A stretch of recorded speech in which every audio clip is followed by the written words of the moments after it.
Bienvenidos a la lectura orante con las Sagradas Escrituras. Seguimos en este caminar con Jesús. Hoy viernes meditamos la cruz, viernes penitencial, y lo hacemos a través de la palabra en el capítulo 3 de Marcos, versículos 13 al 19. Primer momento, lectura del texto.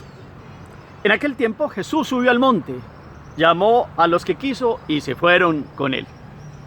E instituyó 12 para que estuvieran con él y para enviarlos a predicar y que tuvieran autoridad para expulsar a los demonios. Simón, a quien puso de nombre Pedro, Santiago el de Zebedeo y Juan el hermano de Santiago, a quienes puso el nombre de Boanerges, es decir, hijos del trueno. Andrés, Felipe, Bartolomé, Mateo, Tomás, Santiago el de Alfeo, Tadeo, Simón el de Caná y Judas Iscariote el que lo entregó. Palabra del Señor. Gloria a Dios, gloria a ti, Señor Jesús.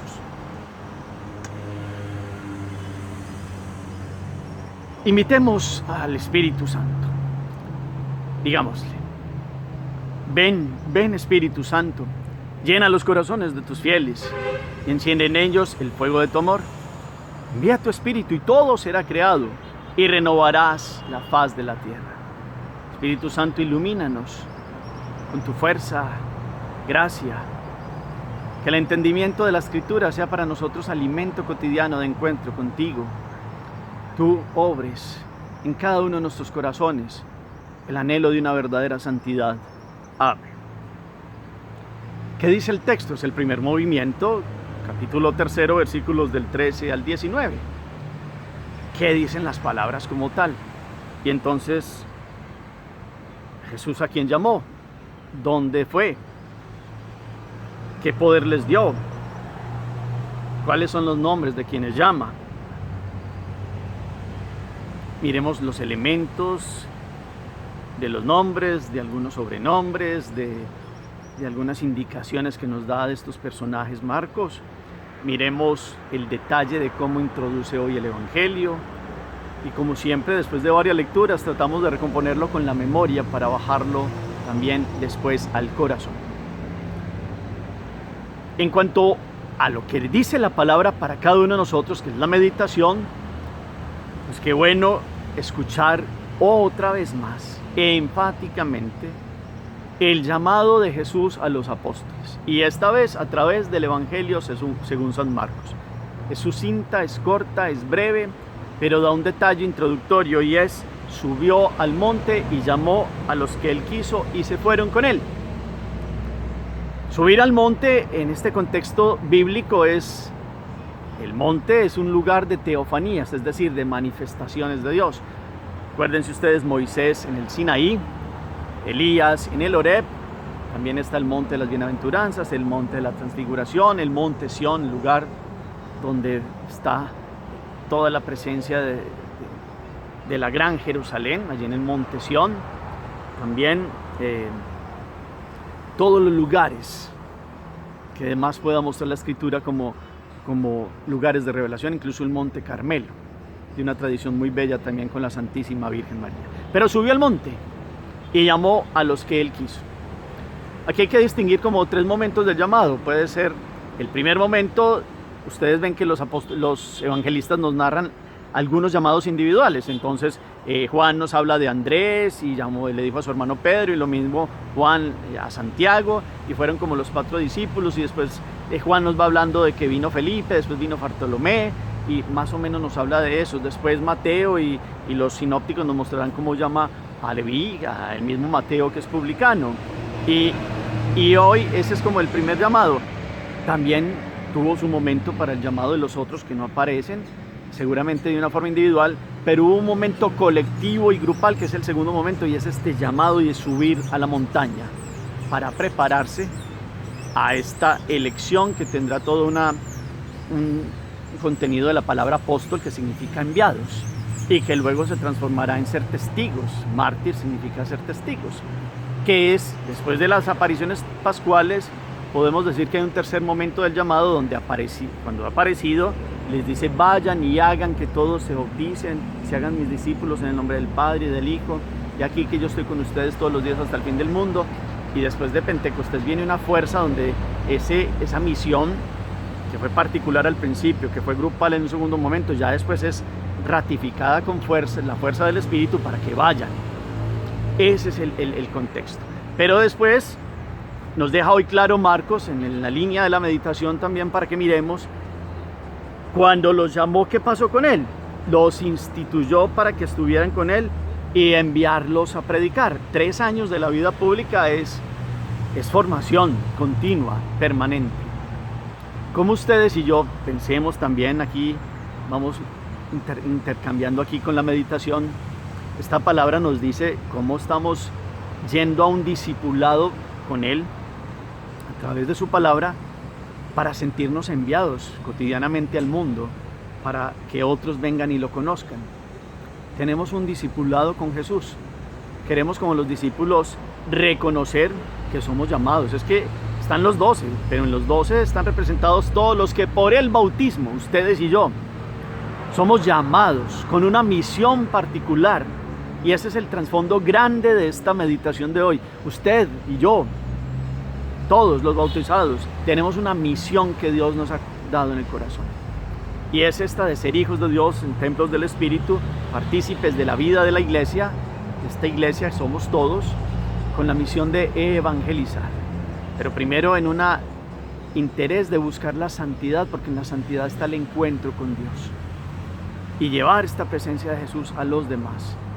Y el Señor les dio el poder a ellos y autoridad para predicar y expulsar demonios. Dios, a quien sigue el camino del discipulado y reconoce como su bautismo, ser hijos de Él, salvados por Jesucristo, hijos en el Hijo, puede entrar y obrar. Que ustedes y yo hoy tengamos claro que Dios puede dar esta autoridad, no solo a los sacerdotes y a los consagrados, sino a todos en el sacerdocio común nos ha dado un poder. Y quien se entrega a Él en santidad va recibiendo carismas y dones. Y se va haciendo que su corazón tenga una fusión total con Jesús. Y en ello va recibiendo una autoridad. Los padres para tener un carisma para su vida como padres, como esposos, el laico dentro de sus funciones y quehacer cotidiano tiene una capacidad para ver cómo vive en esta autoridad de Jesús y con la autoridad de Jesús seguir siendo testigo y apóstol.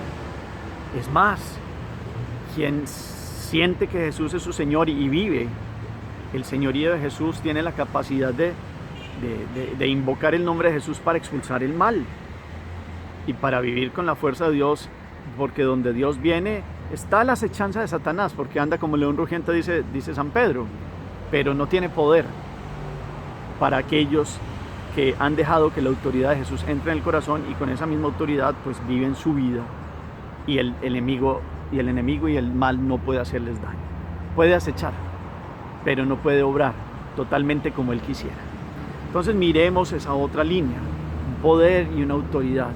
Vive usted en este poder de Jesús, que es el poder del amor, esta autoridad que ha dado a aquellos que sienten su bautismo, que viven su bautismo y que tienen autoridad moral de decir yo quiero vivir en Jesús y con Jesús, y todo lo que sale de sus labios, de su mente y de su corazón es con la autoridad de Dios para en un mundo del trabajo, de lo cotidiano, de la familia, de todo lo que se es, pues poder transparentar a Jesús y llevar su autoridad de amor a todos los lugares. Esa es línea de meditación. Y la otra es mirando cada uno de los apóstoles. Es muy llamativo que llama personajes que no son los más importantes del pueblo. 4 pescadores, que son claramente los Zebedeos, hijos de Zebedeo, y Pedro y Andrés. Siempre Pedro aparece de primero en las listas y normalmente la lista la termina Judas Iscariote, el que lo entregó. Hoy Marcos lo hace así también. Y normalmente los primeros son estos 4. Pedro y su hermano Andrés de Betsaida, y Santiago y Juan, los Zebedeos, también galileos, dedicados con su padre a la venta de pescado. Aquí aparece en el 4º lugar Felipe. Y es llamativo porque a Pedro lo pone, Simón le cambia el nombre para que se llame Pedro, Y a los hijos de los Zebedeos los pone Boanerges, porque sabemos aquel pasaje donde ellos le piden a Jesús que baje fuego del cielo en un lugar que no quisieron recibirlo, y él los tuvo que calmar como, venga, cálmense pues, y esto, yo no vine pues a acabar así, no es el mensaje de la misericordia, entonces tranquilos. Y por eso hijos del trueno. Y después Felipe, Bartolomé, nos lo muestra bien el Evangelio de Juan, cómo fue el llamado de ellos dos, y van apareciendo Mateo, que también los evangelistas nos narra, que le dijo sígueme, y aparecen después Tomás, Santiago el de Alfeo, Tadeo, Simón Caná y Judas Iscariote. Tomás, sabemos por alusiones de Jesús a místicas en algún momento, es un hombre que tiene una hermana gemela, por eso le dicen el gemelo o el mellizo, más bien, y es de una población más o menos del norte de Jerusalén, pero sigue siendo algo del territorio de Judá. Y es un hombre valiente, es un hombre alegre, lo mismo que después Santiago de Alfeo, y nombran a Tadeo después, porque van unidos, aquí no se clarifica, pero este Santiago de Alfeo es hijo de Alfeo, el esposo de María de Alfeo, María de Cleofás, que es la misma, que Alfeo viene a ser hermano de San José. Por eso los hijos de Alfeo y de María de Alfeo son primos hermanos del Señor, y tiene que ver con aquello de tus hermanos y tu madre te buscan. A Santiago de Alfeo y a Tadeo los llaman los primos hermanos de Jesús. De hecho, este Santiago fue el primer obispo de Jerusalén, y Pablo más adelante dirá que me encontré con Santiago, el hermano del Señor. Habla de este Santiago, que tendrá una función primordial en la iglesia en Jerusalén. Y Tadeo, para diferenciarlo de Judas el Iscariote, porque es Judas Tadeo.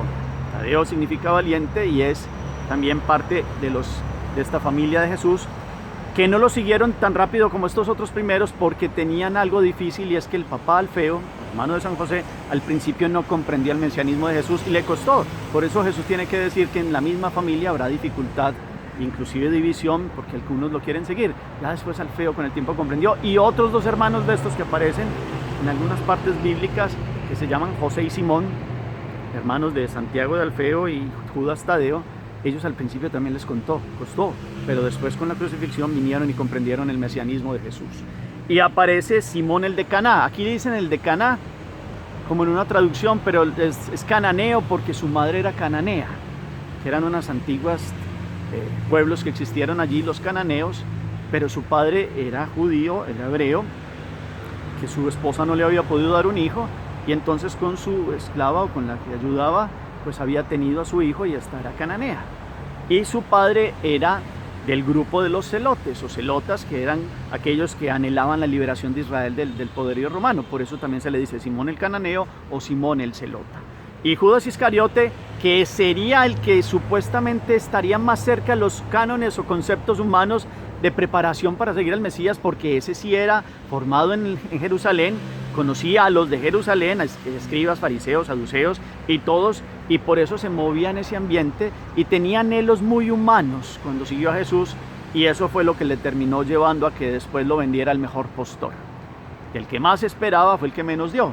Por eso Jesús, inclusive los otros que menos esperaba, pues mostraron el poderío y cómo Dios transformó sus vidas, y verdaderamente tuvieron una conversión, y poco a poco, a que no fue fácil, lo vemos en esta formación del discipulado y los apóstoles, ellos terminaron dando la vida en el seguimiento de Jesús. Ahí entonces la línea de meditación va en: Dios nos llama a nosotros con las limitaciones, cada uno muy distinto. Cada uno de estos aportó todas las capacidades y dones que Dios le dio, y son columnas de la iglesia.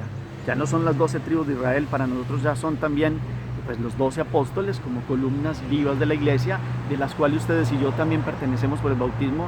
Nos invita San Pedro a ser columnas vivas de esta iglesia, con un sacerdote común de los fieles, yo con mi sacerdocio ministerial también, para vivir en gracia. Entonces, si Dios transformó a un Pedro que era así como todo acelerado para responder, llevadito de su parecer, lo mismo que San Pablo. Si transformó de pronto Santiago Zebedeo, que era así contundente también. Juan era el discípulo que amaba y fue el más cercano a comprender ese amor de Jesús, y por eso lo llamamos el discípulo amado. pero vamos viendo cómo inclusive el Andrés, hermano de Pedro, era un poco más tímido y Dios de esa timidez sacó una fuerza para conversiones de algunas pecadoras y de algunos pecadores. Y también Mateo, siendo el más alejado de la concepción de lo que podía ser un discípulo de alguien que predicaba la Torá, y en este caso Jesús el Mesías, pues imagínense, Dios permitió y dio fuerza para la conversión de un hombre que era recaudador de impuestos. Y también Simón el de Caná había tenido una vida con pensamientos de bélicos y de guerra y de todas esas cosas, de libertar a la Israel del poderío romano, y también es un hombre que se dice que después terminó siendo leproso, Dios lo cura y él en agradecimiento se vuelve uno de esos discípulos fieles, y es un hombre de los mayores del grupo y tiene una sabiduría, una experiencia que se va uniendo a un anhelo de santidad. Y Judas Tadeo, ese amor, no solo Judas y Santiago de Alfeo y Judas Tadeo, hermanos, primos hermanos del Señor, no solo por ser primos hermanos del Señor, sino porque se criaron con él, y un poco mayores que él, lo conocían desde pequeño y lo amaban y lo querían con todo el corazón, y dejaron todo, aún con la dificultad de que su padre no quería en el principio que siguieran a Jesús, etcétera, etcétera. Es decir, cada uno nos muestra facetas para que ustedes y yo veamos que en nuestro ser, en nuestra personalidad, como somos, Dios nos ha elegido con un nombre propio para una misión. Y esto en este día es objeto de meditación para usted y para mí. ¿Cuál es la misión? ¿A qué nos ha llamado el Señor? ¿Cómo vivimos el encuentro con Él, como lo escuchábamos ayer, en esta misión de ser hijos de Dios, templos del Espíritu y partícipes de la vida de esta iglesia, miembros de la iglesia de Cristo, reunidos como asamblea eclesía para vivir la palabra, para que esta generación conozca que no es porque tocó vivir y el mundo es un azar, no, el mundo es un plan de amor de Dios que el ser humano dañó, pero que Dios, con enviarnos a su Hijo, lo restituyó a darnos la gracia y poder llegar a su presencia.